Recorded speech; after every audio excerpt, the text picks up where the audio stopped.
Assalamualaikum warahmatullahi wabarakatuh. Perkenalkan, saya Sopyan Hasanuddin, mahasiswa Universitas Surya Kencana, Fakultas Sains Terapan, Program Studi Administrasi Bisnis Internasional.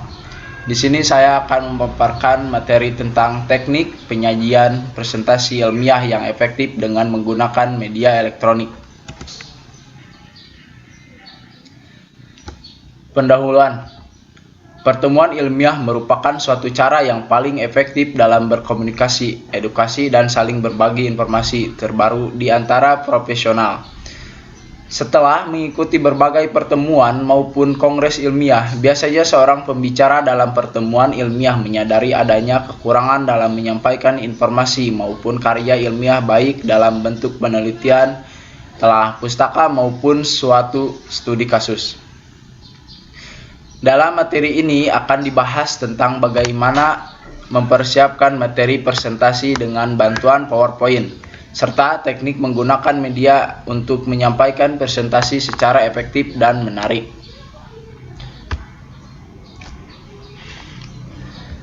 Tinjauan pustaka. Proses awal dalam pembuatan suatu presentasi ilmiah hampir sama dengan proses pembuatan film. Seorang pembicara harus mampu menyatukan beberapa elemen yang berbeda sehingga menjadi suatu cerita yang menarik. Dan ini sama dengan kegiatan seorang pembicara dalam mempersiapkan materi presentasinya untuk menghasilkan presentasi yang efektif, komunikatif, dan menarik. Persiapan materi presentasi. Suatu presentasi ilmiah yang baik adalah presentasi yang terdiri dari isi, desain, dan cara menyampaikan materi presentasi. Isi adalah informasi aktual yang dipersiapkan untuk dipresentasikan, sedangkan desain merupakan susunan materi presentasi yang aktual berupa slide yang berisi teks, gambar atau grafik, dan suara.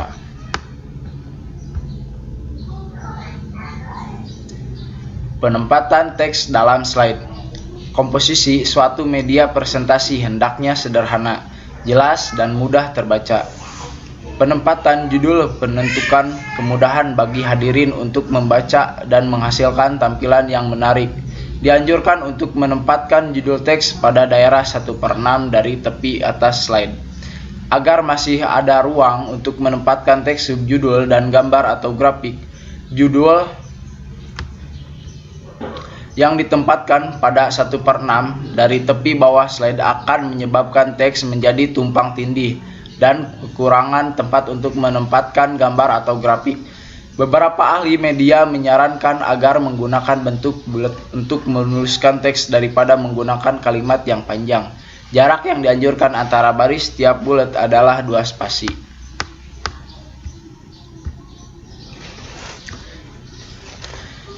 Pilihan warna. Warna dapat meningkatkan daya tarik suatu presentasi ilmiah dan menentukan tampilan slide yang menarik.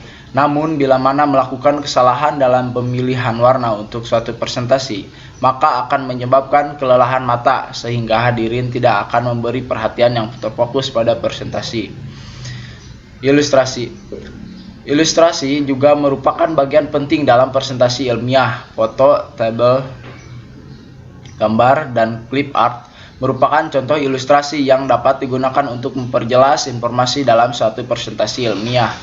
Dalam presentasi ilmiah dengan menggunakan teknologi digital, penempatan foto atau gambar di dalam slide merupakan titik lemah oleh karena berkaitan dengan kualitas foto atau gambar maupun kualitas peralatan yang digunakan untuk memproyeksikan gambar atau foto dalam slide. Bentuk dan ukuran huruf. Pemilihan bentuk huruf dalam media presentasi jangan lebih dari 3, yaitu suatu untuk judul, satu untuk teks berikutnya, dan satu lagi untuk teks individual dalam satu slide. Jangan menggunakan bentuk teks yang dimiringkan atau menggunakan teks yang terlalu artistik seperti huruf Jerman, oleh karena bentuk huruf ini sangat sulit terbaca. Ukuran teks yang dipilih juga mempengaruhi desain. Agar hadirin yang berada dalam 10 meter dari layar masih dapat membaca tulisan dalam slide dengan jelas, maka biasanya digunakan ukuran teks minimal 24 poin. Ukuran bervariasi untuk judul. Teks dalam subjudul bila mana menggunakan bantuan PowerPoint untuk mendesain materi presentasi. Biasanya ukuran sudah standar atau default. Untuk judul umumnya 44 poin, subjudul 36 poin, dan teks berikutnya lebih kecil, minimal sampai 24 poin, tetapi jangan lebih kecil dari 24 poin.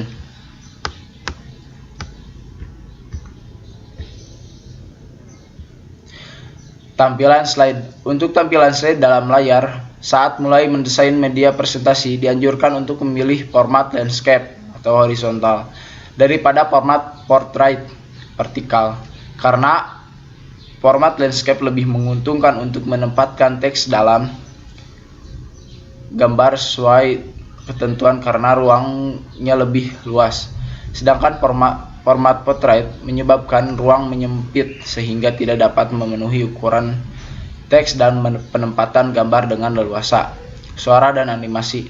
Animasi dapat digunakan untuk membuat perhatian hadirin terfokus pada topik yang perlu penekanan tertentu. Animasi dianjurkan hanya dua bentuk, yaitu dalam satu slide custom animation dan dari satu slide ke slide yang berikutnya atau slide transition. Terlalu banyak penempatan animasi selain memperlambat tempo presentasi juga sangat mengganggu konsentrasi hadirin.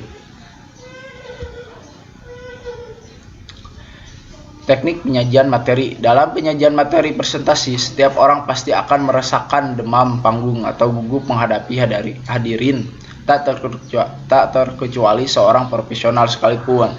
Gugup atau demam panggung merupakan kondisi wajar untuk setiap orang, terutama bagi yang baru pertama kali menghadapi hadirin. Perasaan gugup ini timbul karena seorang merasa harus tampil sempurna mungkin, mencoba melakukan presentasi sebaik mungkin dalam waktu yang begitu singkat, tidak percaya diri, ataupun karena takut mendapat.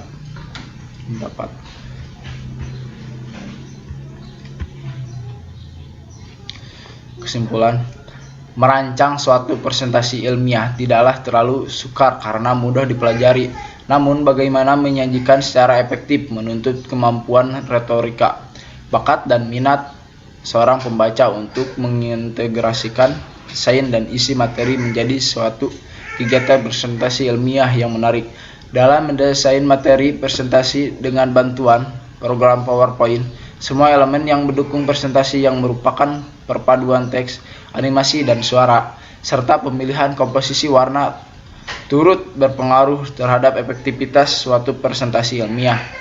Desain teks dalam slide yang menggunakan terlalu banyak efek italik atau dimiringkan membuat hadirin sukar untuk membaca dengan cepat.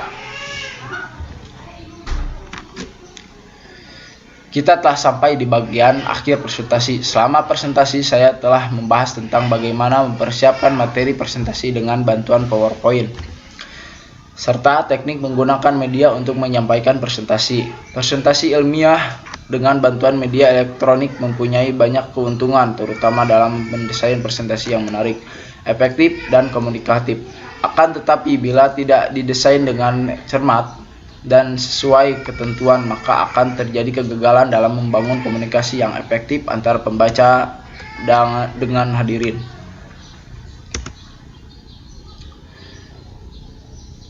Sekian dan terima kasih dari saya. Wassalamualaikum warahmatullahi wabarakatuh.